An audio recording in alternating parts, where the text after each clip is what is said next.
Nós estamos recebendo hoje o candidato Marco Túlio Murano Garcia, candidato a presidente da Ordem dos Advogados do Brasil de Mato Grosso do Sul. A eleição vai ser na próxima terça-feira. 8.600 advogados devem votar na votação que começa às 9 horas e vai até às 5 da tarde. Marco Túlio, muito obrigado pela sua presença, para essa entrevista aqui no RBV News. Das 17 propostas anunciadas, quais são as principais para a categoria? Obrigado, Pio, a você e a RBV News por essa oportunidade, né? Eu quero dizer aos meus colegas advogados e advogadas que nos assistem que as principais propostas e a principal proposta é a valorização e o respeito à advocacia. Nós queremos que a advocacia de Mato Grosso do Sul seja mais respeitada. E para começar a exigir respeito, nós queremos lutar para que nós possamos restabelecer o horário de funcionamento dos fóruns, porque não é possível que o advogado de Mato Grosso do Sul seja obrigado a trabalhar meio período ou meio expediente. Nós queremos exigir a participação do advogado nesse modelo de processo eletrônico ou digital que está sendo construído, sem que nós tenhamos sido consultados, um modelo que transfere responsabilidade para nós advogados, responsabilidades típicas dos servidores do Poder Judiciário, e que não nos devolve nenhum tipo de agilidade na prestação de tutela jurisdicional. Pelo contrário, tem nos devolvido incerteza, insegurança, porque temos um sistema falho, temos a internet, que é uma tecnologia na qual nós não podemos ainda confiar plenamente, e os advogados estão sendo impedidos de trabalhar e de exercer regularmente a advocacia de uma maneira plena. Marco Túlio, o horário do funcionamento da Justiça Estadual, existe essa possibilidade de mexer nesse horário? Qual que seria o ideal para atender a classe de advogados? Olha, existe a possibilidade. Esse horário é um horário constitucional. A Constituição do Estado de Mato Grosso do Sul determina que os fóruns funcionem das 8 às 18, enquanto aqui em Mato Grosso do Sul funciona do meio-dia às 19. Existe a possibilidade, outros estados que passaram por uma situação semelhante, onde foi modificado o horário, foi reduzido, eu dou o exemplo de Rondônia, em muito menos tempo do que nós já conseguiram restabelecer.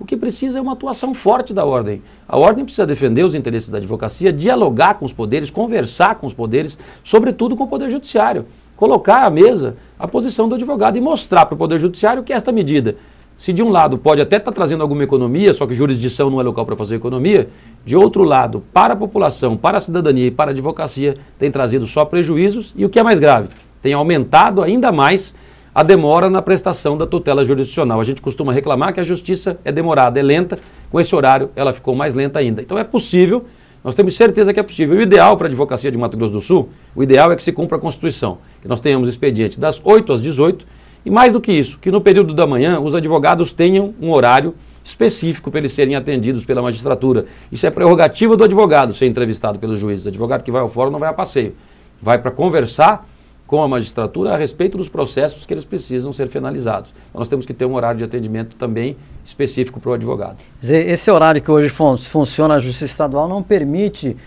esse diálogo entre advogado e os juízes? Esse horário, Pio, ele restringe extremamente o diálogo, ele restringe muito, porque hoje tudo que acontece no fórum acontece do meio-dia às 19, então é uma concentração de atos e de pessoas. Os juízes fazem muitas audiências e geralmente eles têm que fazer essas audiências à tarde, porque pela manhã eles não podem, o fórum não funciona. Então há um conflito, você precisa se entrevistar com o juiz, tem que ficar aguardando que ele termine a audiência, ou tem que falar com ele no meio das audiências, isso atrapalha demais essa prerrogativa do advogado, que o advogado não vai bater papo com o juiz. O advogado vai conversar com o juiz a respeito dos processos, para que os processos andem e terminem, para que o cidadão seja atendido. Uma outra proposta é com relação à inclusão digital.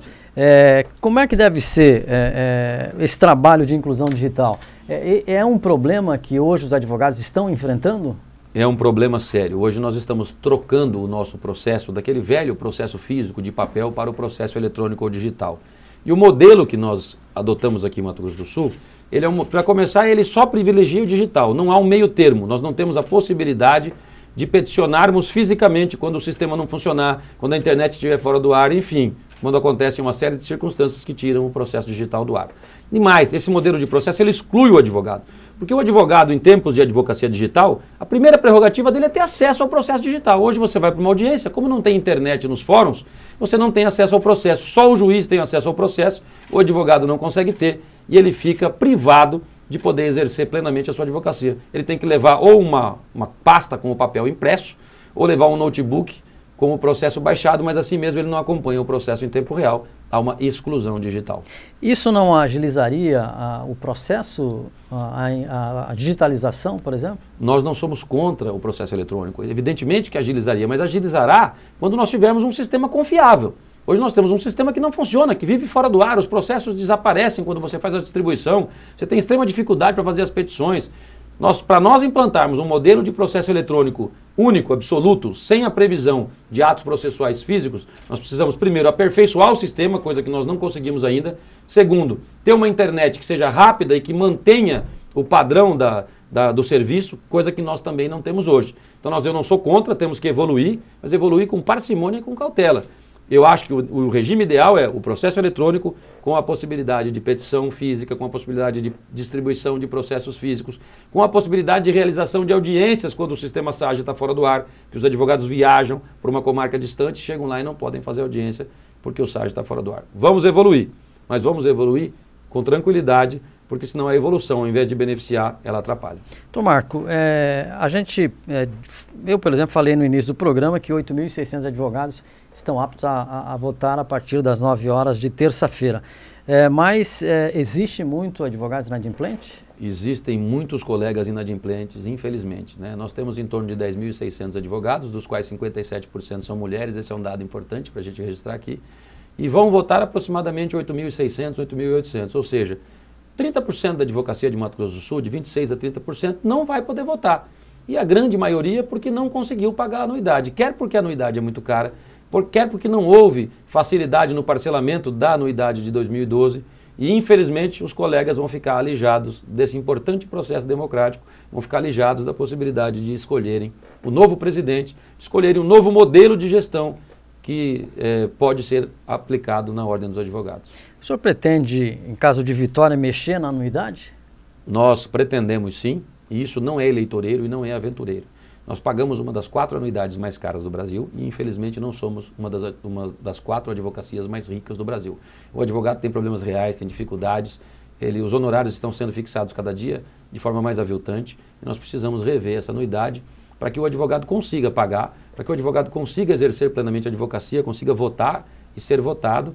E, efetivamente, nós podemos fazer isso, porque se nós diminuirmos, estamos propondo um desconto de 20% no valor que temos hoje, se diminuirmos, nós temos convicção que o número de adimplentes vai aumentar. Vamos cair para a média nacional, que é de 12%, só aí nós já vamos ter um equilíbrio de contas. E, claro, a OAB também precisa fazer sacrifícios, a instituição precisa fazer sacrifícios, precisa contingenciar suas despesas, escolher melhor os gastos que vai fazer, porque não é possível que a OAB tenha recursos à custa do sacrifício apenas do advogado. Será um sacrifício recíproco, mas eu tenho certeza que a Ordem vai poder ser administrada e vai ser administrada com este valor de anuidade que nós estamos propondo. Hoje o orçamento da Ordem, ela consegue tocar a Ordem, doutor Marco? Consegue, não é fácil, não é um orçamento folgado, mas a Ordem não é uma empresa que tem que dar lucro, nós temos que ter o necessário para mantermos a nossa estrutura funcionando em favor do advogado. É um orçamento apertado, é verdade, mas a Ordem consegue sim, com racionalização de despesas, com escolhas de prioridades, a Ordem consegue se manter sem sobrecarregar demais a advocacia, sem fazer com que uma boa parte dos nossos colegas não possa pagar anuidade, não possa participar das eleições, não possa votar e ser votado. Na terça-feira, nós vamos ter aí as votações para a escolha do presidente.